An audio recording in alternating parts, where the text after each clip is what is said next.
Hello everyone and welcome to this Video Sans Frontier video. My name is Jay Wakefield and today we're going to be taking a look at this laptop. Now this machine is an ASUS X551C. This is quite a recent machine actually, and you know, I was given it by my next door neighbour, well, neighbour up the stairs anyway, and you know, he was saying that you know, he'd got it and the keyboard didn't work and what have you, and could I make use of it?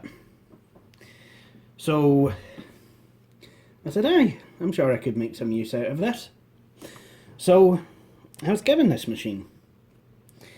Turns out all that really needed done to it was the keyboard just needed replaced. That was it. So yeah, that's basically what happened.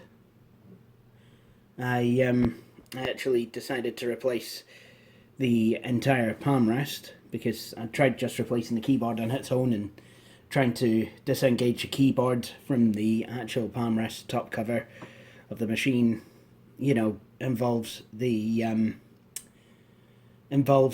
disengagement of several plastic clips which broke. Great. But anyway, I got a whole new top cover and keyboard, and I fitted it to this laptop, and now it's actually as good as new. So why don't we have a look at it? So on the left hand side you have your DC in, you have an Ethernet port, VGA out, HDMI, USB 2 port, USB 3 port, and oh, what's this? Now, this laptop has something really quite special. A 3.5mm headphone jack. Now, bearing in mind that this is Acer's low-end machine, the X series, it's not bad at all. Wow, headphone jack. Whatever next. On the front, you have an SD card slot. On the right-hand side, you have an optical drive and a Kensington lock slot. And on the back, as with all of these modern laptops, well, a lot of them, you have hee-haw. So, that's a wee tour of the laptop then. So, what I'm going to do in this video, I'm going to plug it in and we'll take a look at what this machine has to offer. And we may even get a look at the software installation that comes with it by default. So I'll be able to show you just what you're getting, you know, when you set one of these things up for the first time. So plug in a USB mouse as well. So before we do anything, let's have a wee look on the inside. We've got a couple case badges. Now the old top cover did actually say, have an Intel Core i3 sticker on, but this one, it seems to have the newer Intel Inside sticker. Like what the ASUS X551C at my office has. Although that has a seller on, this machine has got what I believe to be an Ivy Bridge processor. Also Energy Star compliant, HDMI. Got the touchpad. Now it does look like two separate buttons, but you know, this works exactly like the Apple touchpad where the whole thing is a button. So let's fire up Wonky Vision. We'll have a look at this machine.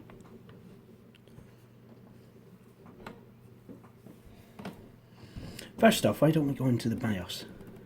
There we go. Okay, so the processor in here is an Intel Core i3 3217U CPU.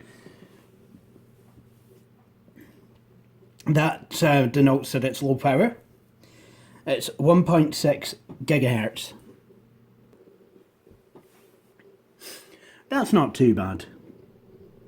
Actually, it's not even 1.6, it's 1.8. Would you look at that? It's got 4 gigabytes of RAM. And, yeah. Let's have a look at some of the other options. Let's see. Can I have a look at... there we go. We've got an HGST HT554, sorry, HTS 545050A7E680. Don't know what capacity that is, but there's also a Matsushita DVD RAM drive as well, so you can burn DVDs. Nice. Graphics. Its graphics will be Intel HD 4000, I do believe. And USB configuration is a thing. So, with all that looked over, what I'll do is I'll just discard the discard everything in setup. Come on. Come on. Quit without saving. Yes. That. And let's boot up. And you get the slightly older ASUS logo there. Which is what my desktop computer looks like when it's booting up. Would you look at that?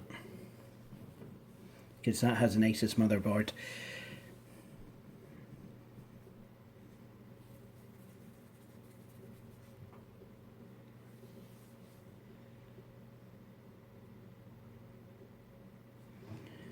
Something's happening. Now I cannot remember how I left this machine set up. But I'm guessing I set it up so that it would continually show the ASUS logo while starting Windows.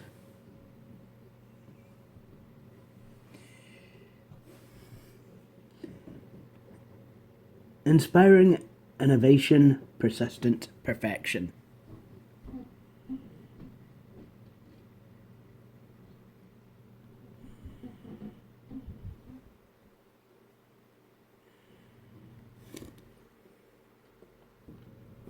So this actually looks like I've set this machine up so that it goes straight to the out-of-the-box experience.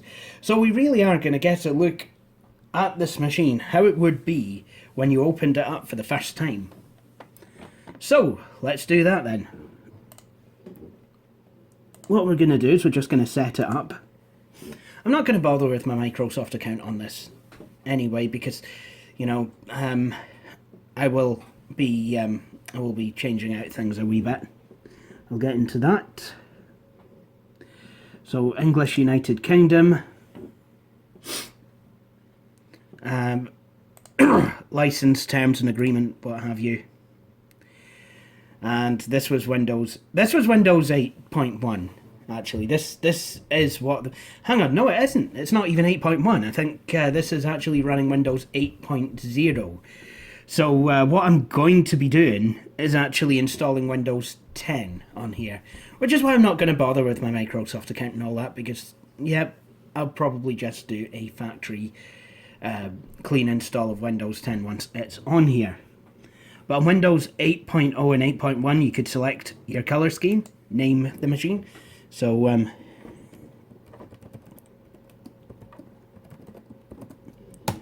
there we go. Now this is actually plugged in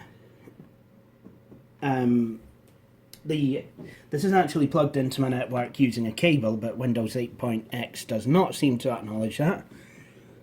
Certainly 8.0 doesn't. So I think I will connect to a wireless network a wee bit later. Customize, yes, turn on sharing to connect to devices.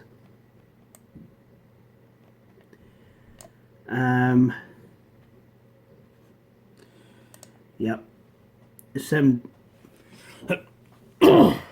You had some telemetry options in Windows 8, but at least they were all turned off by default.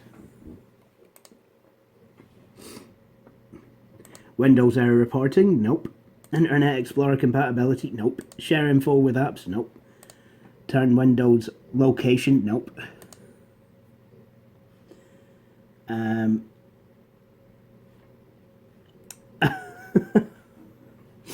I remember this. Windows 8.1. Well, I don't remember which version it was, but it really did not let you get off lightly without making a Microsoft account. But there's a way to do that. And actually, hang on. Windows 8.0 would let you get away with it. 8.1 wouldn't. You had to literally fail to log into your account, and then it would say, oh, do you want to just skip this step for now? And then you'd say, yes, please. And then you'd be on your way. But 8.0, skip creation of a Microsoft account. This is something that did actually make a return in Windows 10. Looks like Microsoft were listening.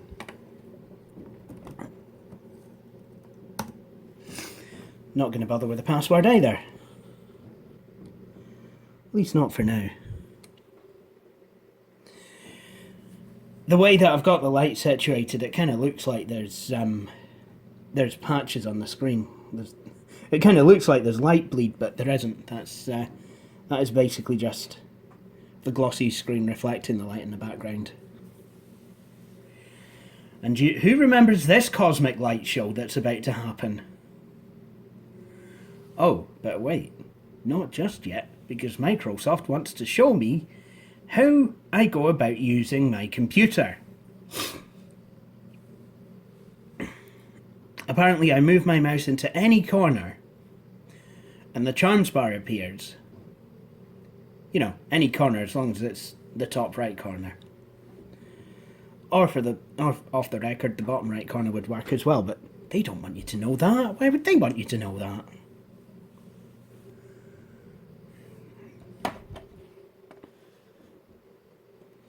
Okay, I think I get it now.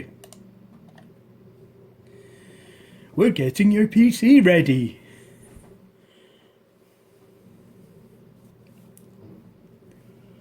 Oh, look at all the beautiful colours.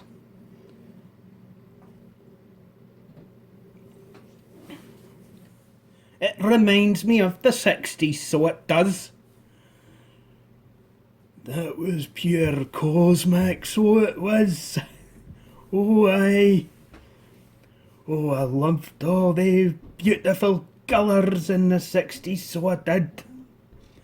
While listening to acid rock on a stolen guitar. That's until Sergeant Pepper came along and he basically put me back on the right path.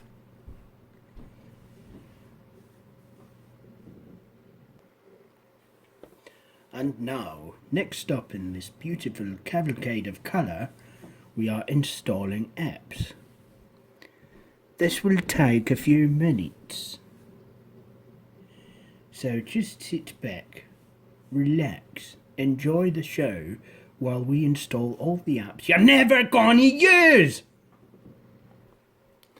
And now, we are ready. So what you're looking at here is the Windows Start screen.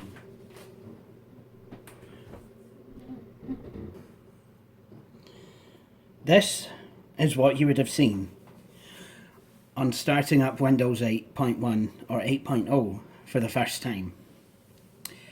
This is the Start screen. And in Windows 8.x, it replaced the Start menu. Couple of issues here. First of all, it filled the entire screen. So you couldn't really see your program if you had to go back to this screen to open up a new program.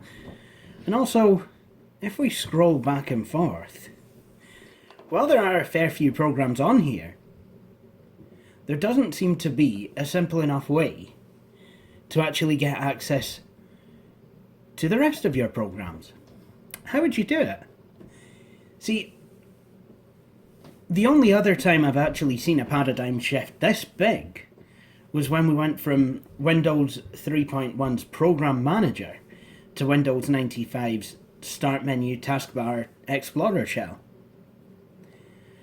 And in Windows 95, there was no shortage of help guides, both in the operating system itself and in the Getting Started guide, to help you actually be able to navigate your way around Windows 95.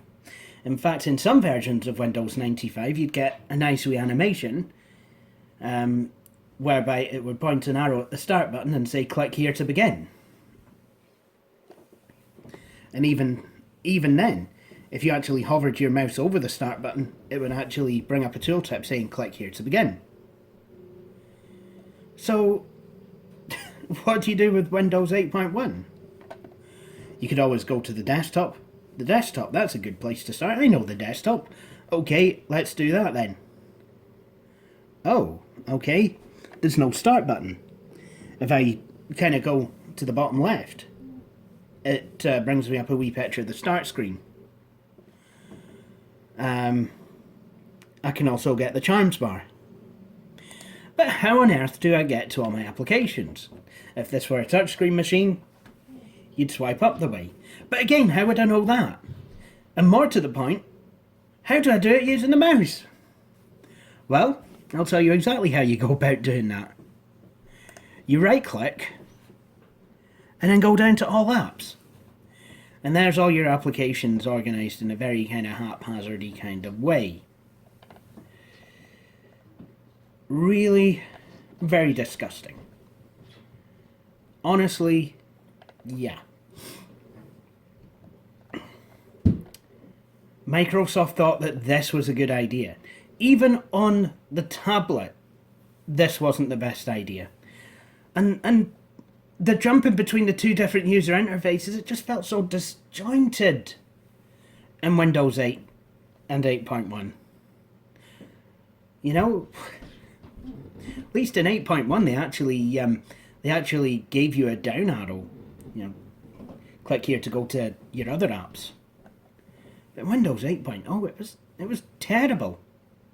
But now that we're in the apps menu and, you know, bitching about the new UI aside,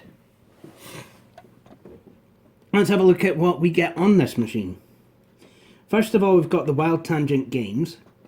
Now, some of these will actually take you to a website where you can play the game for free, or you can try the game, but a lot of them are paid for. In earlier versions of the Wild Tangent Games app, you would actually get a list of games in your games folder. You know, stuff that would have been popular at the time. You click on it, and then it's like, oh, you can buy this for $14.99. At which point I usually holler at the machine, then what the bloody hell are you doing in my start menu? There's also Adobe Reader 10. Yeah, because that's what we want.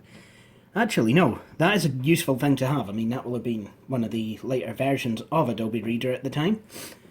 Bing, certainly don't want that. Calendar, camera, desktop, that's all part of Windows 8.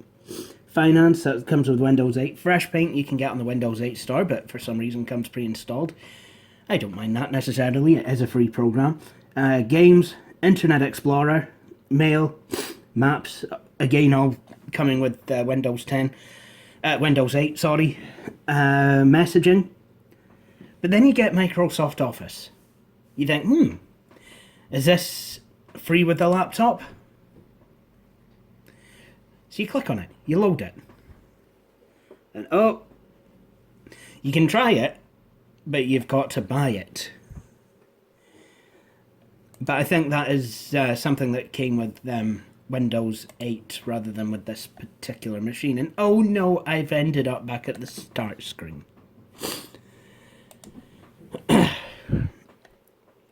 Movie Maker, I'm glad that was installed, as well as Photo Gallery. I do like the Windows Essentials. I still use them today, actually, believe it or not. Music Maker Jam, that I think came pre-installed with this machine. Certainly didn't come as part of Windows 8. You've got the News app, People, you know, those are Windows 8 apps. Pictures, another Windows 8 app. Pinball FX2, I think that's a paid-for app, as in you have to pay for it. Reader, Windows is Acrobat Reader, well, Windows is PDF Reader, because from 8.0 onwards you actually got your own PDF reader. Nice. SkyDrive, that's now OneDrive, that would get updated straight away if I was actually going to use this. Skype, Sport, Store, Travel, Video and Weather. And a lot of these, in fact, a lot of these apps are very useless, but they came as part of Windows 8 anyway. Then you've got apps. Agatha Christie's Mysteries Bundle. Again, that's not something... Jinx. Didn't mean to do that. But I can show you what happens if you click onto one of these supposedly installed programs.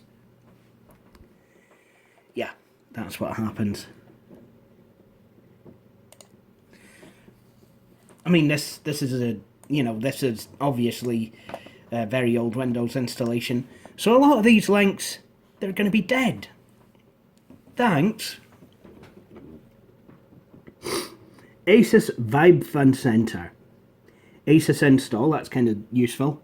You can reinstall things that came with your machine. Live update enables you to update drivers and software. ASUS on-screen display. Audio Wizard kind of helps enhance the audio.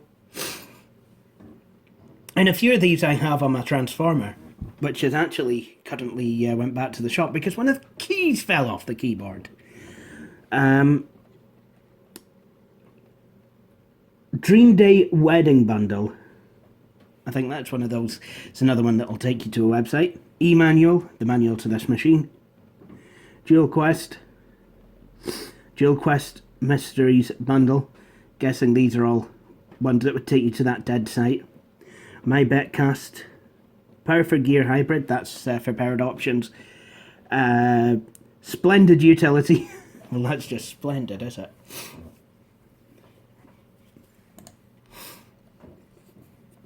Really not sure what that does. Oh, it actually changes the display profile, you know, for a number of different scenarios, like theatre, normal, and all that good stuff. Vivid. Uninstall. Uninstall what exactly? What's this one thing to uninstall? Let's run it and see what happens. Why would you have just an uninstall? Are you sure? Ah, it uninstalls My Betcast. Why couldn't you have said that? Why couldn't you have grouped it with that? Just have a random uninstall option in the on the app screen. That's not going to go badly at all. USB Charger Plus, that's power management for the USB parts. You can plug things into charge, like your smartphone and what have you. Web Storage Sync Agent. WinFlash, that's for the BIOS. You can flash the BIOS with the latest one. ASUS DVD, because this has a DVD drive. And the DVD decoders that came with Windows 7 were taken away again in Windows 8. Thanks, lads. All casual games, all enthusiast games, all family games, all kids games, all MMO games. And these would all take you to the various Wild Tangent websites where you could buy, play or purchase these games. It takes blooming ages to set up, and oftentimes you actually have to sign up to play them. Parents are going to love that. Intel graphics and media controls. McAfee Internet Security, remove that straight away, no questions asked, using the McAfee product removal tool. Then you've got the Windows accessories, calculator, character map, maths input panel, notepad, paint, remote desktop snipping tool, sound recorder, what is that, steps recorder? I think that must be kind of like a macro recorder. Quite interesting. Sticky notes, Windows fax and scan, Windows journal, Windows media player, WordPad and XPS viewer. And then you've got other things as well, the magnifier, narrator, on-screen keyboard, Windows speech recognition, and then Windows system programs. So there you have it, really. I mean, this is all stuff that comes on this machine as standard. So, what do you get in the way of productivity? Well, I would have to say nothing at all. Nothing at all. Nothing at all. And that's a wee bit sad. I mean, obviously you can install stuff. You know, Windows 8 allows you to install the start menu. Well, you can install Start 8, get a start menu going. And there are all sorts of things that you can install for productivity that are absolutely free. LibreOffice, for example, Paint.net, GIMP, photo editing, Audacity, audio editing. And then, of course, there's lots of free games. But this machine is not necessarily meant for hardcore gamers. What this machine is for people who need a computer but have a limited budget. Now, as I have used one of these in the office for the past couple of years, I can actually render a verdict on whether this is a machine that one would normally be advised into buying. And, well, I have to say that, yes, I would say it's a, you know, if you're looking for this machine at the time that it was out, then absolutely go ahead and buy it. Really is not a bad machine at all. So, with that said, I think I'm going to conclude this video. I would like to thank you all for watching. And if you liked what I see, please feel free to follow me on Twitter, like Videos on Frontier on Facebook, and of course, subscribe to this channel. But for the meantime, thank you for watching, and please join me for my next video. Cheery bye.